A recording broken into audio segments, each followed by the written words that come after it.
जय भीम। मेरा नाम निर्देश सिंह है।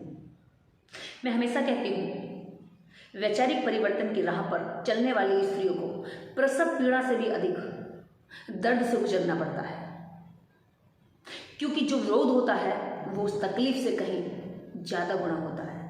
ऐसे ही दर्द का विरोध झेलते हुए एक परिवर्तनकारी, क्रांतिकारी माता सावित्रीबाई फुले, वह भी एक स्त्री थी जिन्होंने पूरे भारत की उस व्यवस्था को चुनौती देते हुए स्त्रियों के लिए स्कूल खोले और कहा कि स्त्रियां पढ़ने से धर्म भ्रष्ट नहीं होता, समाज की उन्नति होती है, परिवार की तरक्की होती है। ऐसी क्रांति ज्योति माता सावित्रीबाई फुले के आज 10 मार्च 1897 के परिनिर्वाण दिवस पर उन्हें क्रांतिकारी वंदन और नमन करते हैं कि उनके ना होने पर भी आज उनके विचारों की क्रांति हम सबको ताकत और ऊर्जा से भर रही है।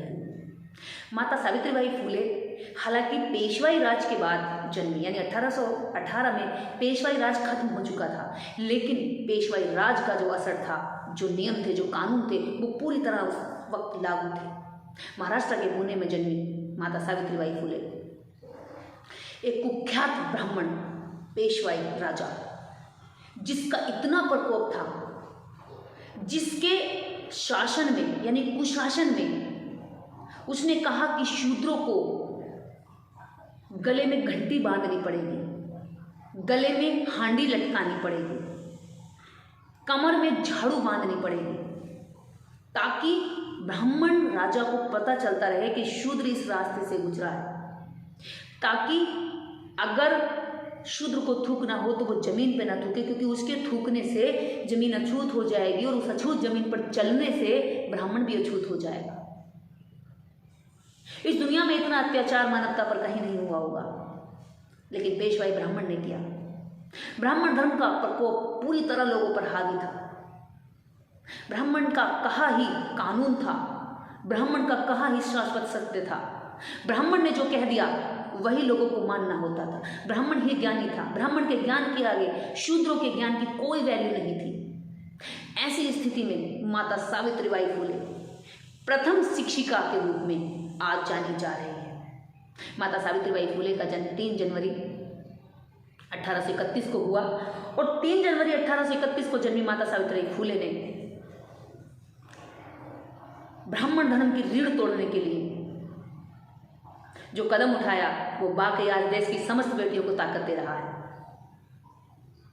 ब्राह्मण धर्म का कहना था कि स्त्री के शिक्षित हो जाने से परिवार बर्बाद हो जाता है, धर्म भ्रष्ट हो जाता है, धर्म का सत्यानाश हो जाता है। ऐसी सोच रखने वाले समाज के बीच में माता सावित्रीबाई फुले ने कहा कि शिक्षित होने से किसी का नाश नहीं होता, शिक्षित होने से पाखंडी और ब्राह्मणों का सत्यानाश जरूर हो सकता है, क्योंकि वो चाहते हैं कि जो वह कहें वही कानून रहे, जो वह बताएं उसी पर लोग चलते जाएं। इसलिए वह शिक्षा से लोगों को दूर रखना चाहते हैं। पर माता सावित्रीबाई फुले के लिए वो दौर इसलिए खुशकिस्मत था कि उस वक्त अंग्रेज भारत में आ चुके थे। अंग्रेजों ने इंग्लिश मीडियम स्कूल खोलने शुरू किए, अपनी शिक्षा देना शुरू किया, अपने बच्चों के लिए वो स्कूल खोल रहे, वो ट्रेनिंग सेंटर खोल रहे थे कि आपको शिक्षित होना है। इस देश के शूद्रों को भी मौका मिला। उसी मौके में ज्योतिबा फुले वहां पढ़े थे। ज्योतिबा फुले की जब शादी हुई,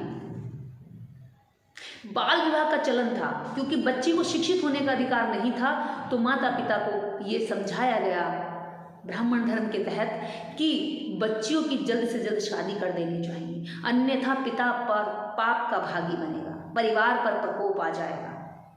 अगर बच्चियों की कम उम्र में शादी नहीं की गई तो गांव में प्रलय भी आ सकता है, सूखा पड़ सकता है या बाढ़ आ सकती है, गांव तबाह हो सकते हैं।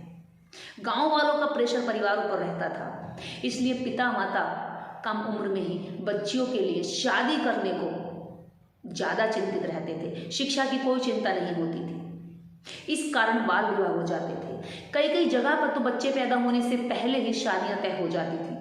3 साल 4 साल बच्चों की शादियां तय हो जाती थी कि हमारी बेटी आपके घर की बहू बन गई और जब बड़ी हो जाएगी तो आपके यहाँ चली जाएगी। यानी बच्चों को पता भी नहीं होता था, उनकी शादियां हो जाती थी। दूध पीते बच्चों की शादियां तय हो जाती थी। ऐसा माहौल था इस भारत के अंदर, पाखंडी ब्राह्मण धर्म का इतना प्रकोप। माता सावित्रीबाई फुले की माँ भी लक्ष्मी, उनको भी चिंता थी अपनी बच्ची की। उनके पिताजी इनामदार थे।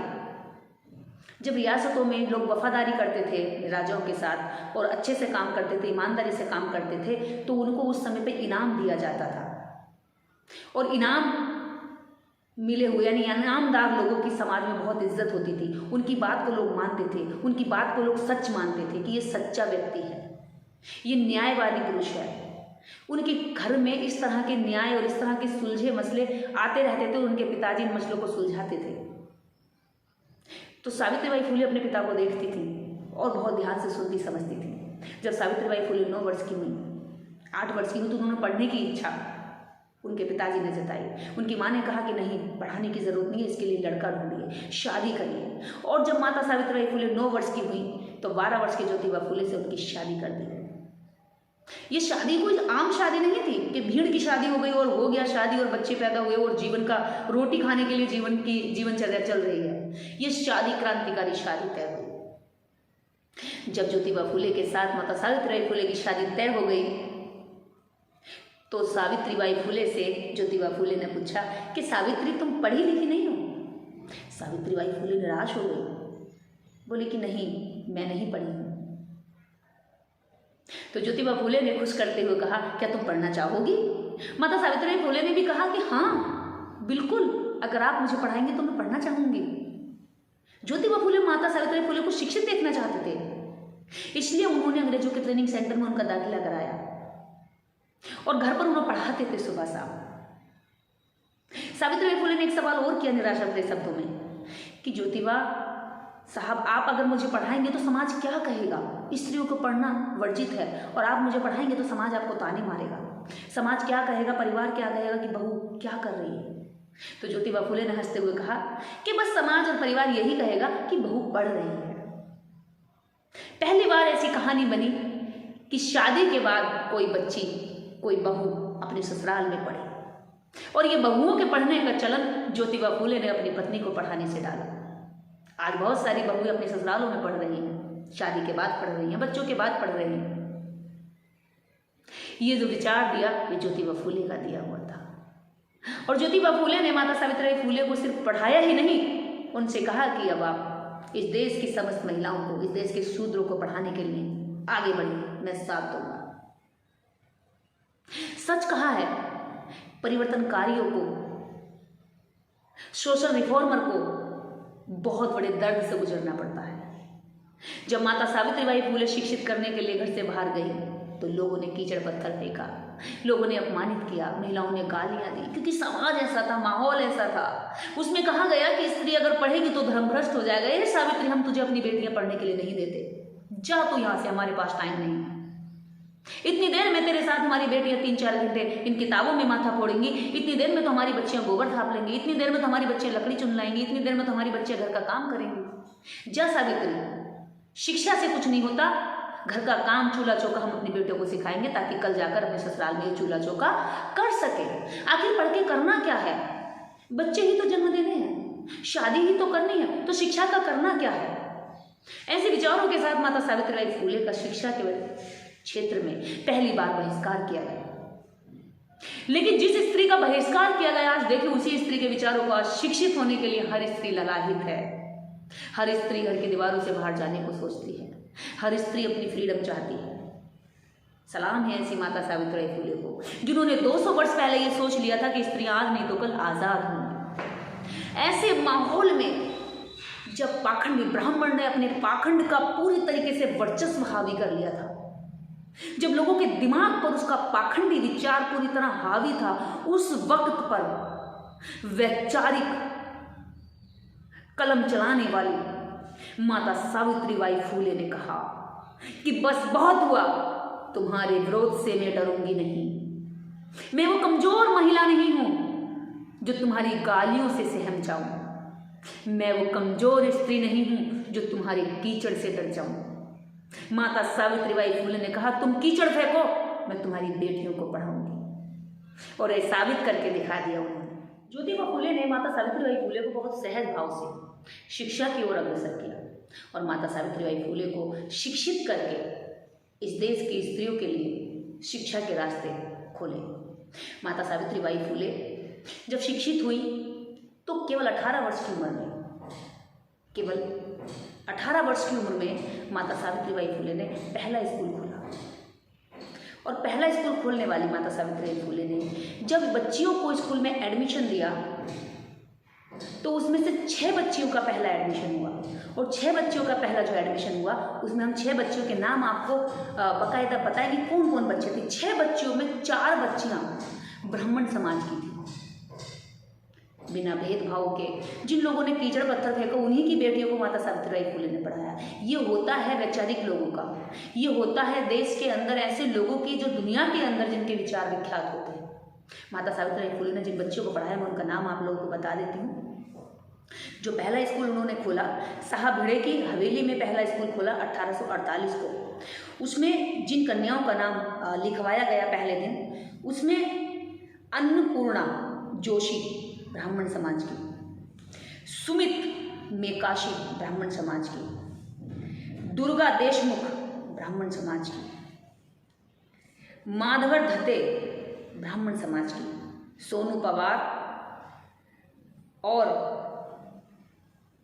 माधवर, ये 2 बेटियां, एक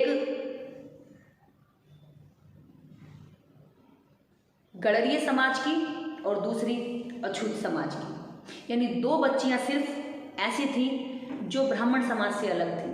6 बच्चियों में 4 बच्चियां उन पाखंडी ब्राह्मणों की बच्चियां थीं जो उनको कीचड़ पत्थर फेंकते थे, जो कहते थे कि धर्म भ्रष्ट हो जाएगा, जो कहते थे कि ब्राह्मणों का कानून टूट जाएगा, ब्राह्मणों का वर्चस्व खत्म हो जाएगा। ऐसी स्थिति में जहां कहा जाता था कि स्त्री सिर्फ और सिर्फ 4 दीवारी के अंदर रहने वाली एक सामान है, स्त्री पुत्र प्राप्ति के लिए एक साधन है, एक जरिया मात्र है। स्त्री विद्या अर्जन नहीं कर सकती। स्त्री के विद्या अर्जन करने से परिवार का नाश हो जाता है।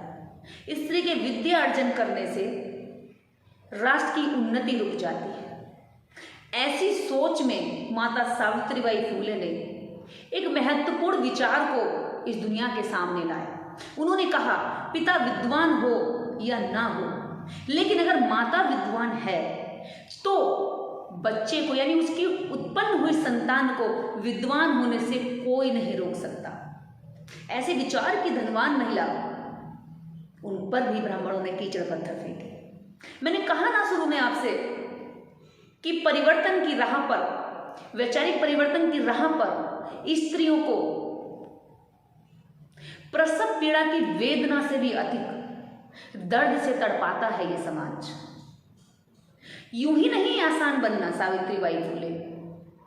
ऐसा साहस जब इस तरह का आडंबर पाखंड पूरा सर पर हावी हो लोगों के, उस वक्त माता सावित्रीबाई फुले ने हिम्मत और साहस दिखाया और कहा कि नहीं, स्त्री के पढ़ने से समाज बर्बाद नहीं होता, स्त्री के शिक्षित विद्या अर्जन करने से परिवार का सत्यानाश नहीं होता, स्त्री के विद्या अर्जन ना करने से परिवार मूर्ख और बच्चे बुद्धिहीन हो जाते।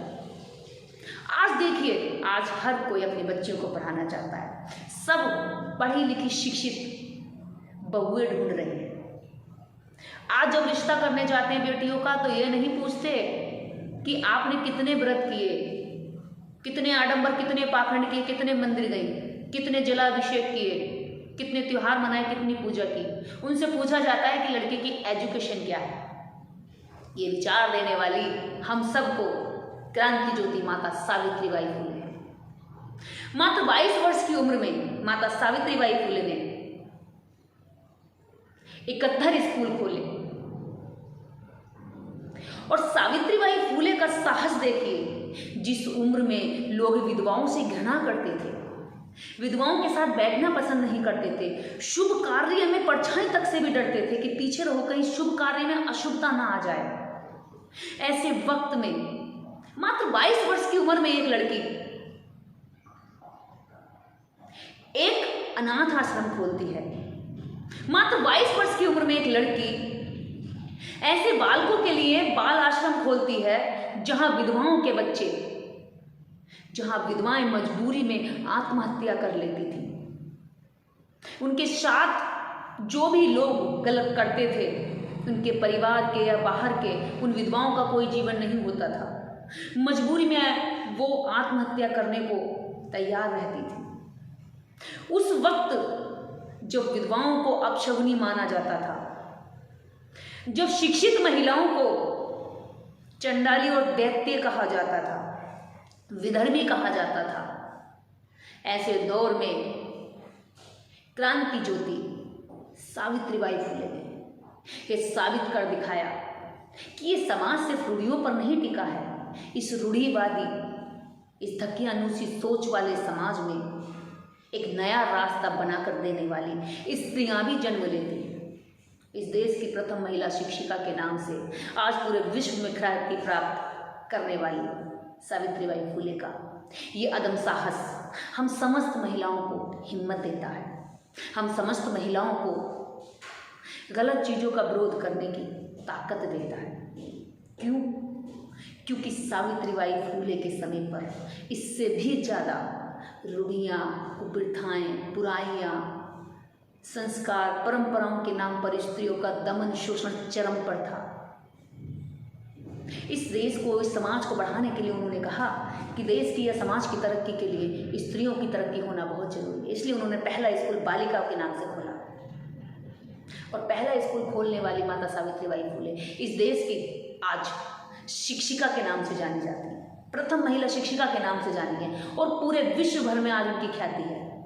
पूरे भारतवर्ष के लोग उनके नाम से आज शिक्षा दिवस मनाते हैं, शिक्षक दिवस मनाते हैं। क्यों? क्योंकि उन्होंने इस लायक काम किए, उन्होंने विरोध झेला, उन्होंने चिंता नहीं की कि मेरे काम की क्या रिजल्ट होंगे, लेकिन उन्होंने ये ज़रूर सोचा कि जो मैं करने जा रही हूँ ये अच्छा है, ये ज़रूरी है, ये समाज के लिए महत्वपूर्ण है। ये डार्क अंधेरे में, एकदम घने अंधेरे में जुगनू की तरह टिमटिमाती हुई भले एक छोटी सी रोशनी है, लेकिन कम से कम ये अंधेरे को चुनौती देती हुई एक सोच है जो कहती है कि सिर्फ अंधेरा कायम नहीं रहेगा, यहाँ उजाले का भी प्रकाश होगा, यहाँ प्रकाशमान होगा। और आज देखिए विचार का प्रकाशमान हर स्त्री पढ़ना चाहती है, हर स्त्री सवाल करना चाहती है, हर स्त्री बाहर निकलना चाहती है, हर स्त्री दहलीज नाम करके आज लाखों महिलाएं काम कर रही हैं। स्त्रियां चांद पर चली गई, स्त्रियां साइंटिस्ट बन रही हैं, स्त्रियां डीएम कलेक्टर बन रही हैं, एसपी बन रही हैं, पुलिस ऑफिसर बनकर लाठी घुमा रही हैं। जिन पर चार दीवारी के अंदर पीटा मारा जाता था, आज उन महिलाओं के हाथ में जब वो किसी पोस्ट पर बैठती हैं तो कलम की ताकत होती है, उनके सिग्नेचर की एक वैल्यू होती है। लोग आकर के उनके पैर छूने को तैयार रहते हैं, जी मैम कहते हैं, जी साहब कहते हैं। ये सोच, ये विचार, ये ताकत, ये हिम्मत माता सावित्रीबाई फुले जो आपने दी है महिलाओं को, उसके लिए आपके लिए धन्यवाद, आभार। और ऐसे महामना ज्योतिबा फुले को भी मैं नमन करती हूँ। ज्योतिबा फुले ने अपनी पत्नी को इतना पावरफुल बना दिया कि आज उनके न होने पर भी उनके लोग दीवाने हैं, उनके विचार के लोग आज कायल हैं, उनकी सोच पर आज लोग रिसर्च कर रहे हैं, उनके जीवन पर आज लोग किताबें लिख रहे हैं, उनकी लिखी गई किताबों को हिंदी में, अलग अलग भाषाओं में, इंग्लिश में, अलग अलग लैंग्वेज में ट्रांसलेट कर रहे हैं। कारण कि हर क्षेत्र का व्यक्ति उनको पढ़ के अपने जीवन का कल्याण करे। माता सावित्रीबाई फुले का जन्म भले ही पुणे में हुआ, लेकिन पूरे विश्व में उनको लोग जानते हैं। क्रांतिकारियों का यही अंजाम होता है। वो जन्म तो भले छोटे से किसी प्लेस पर लेते हैं, लेकिन उनका जो काम होता है, उनका जो विचार होता है, उनके जो किए गए त्याग और तपस्या है, जो बलिदान होता है समाज के लिए, इस देश के लिए, वो केवल एक सीमित दायरे में नहीं रह सकता सिमट कर, वो पूरे विश्व में पहुंच जाता है। जैसे आज हम भारत के लोग लेनिन को, मार्क्स को, अरस्तु को पढ़ते हैं, वैसे ही सावित्रीबाई फुले को पूरे विश्व के लोग पढ़ते हैं। हमें गर्व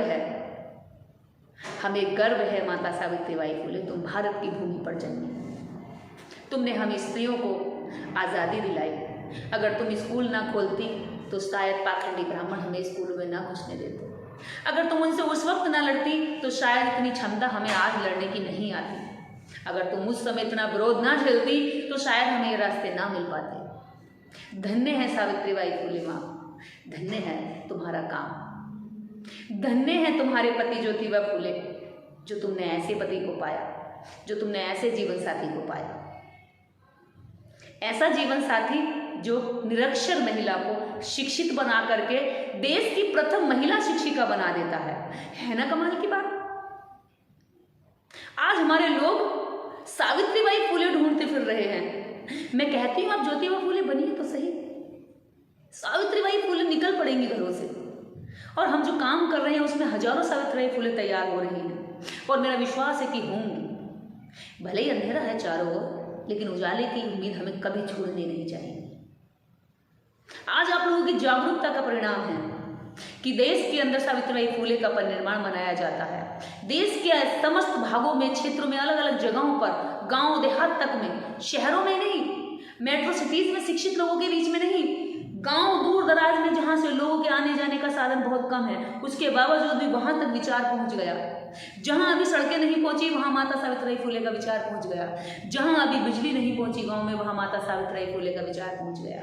यही होती है विचार की ताकत, जिनके लिए किसी तार की जरूरत नहीं पड़ती।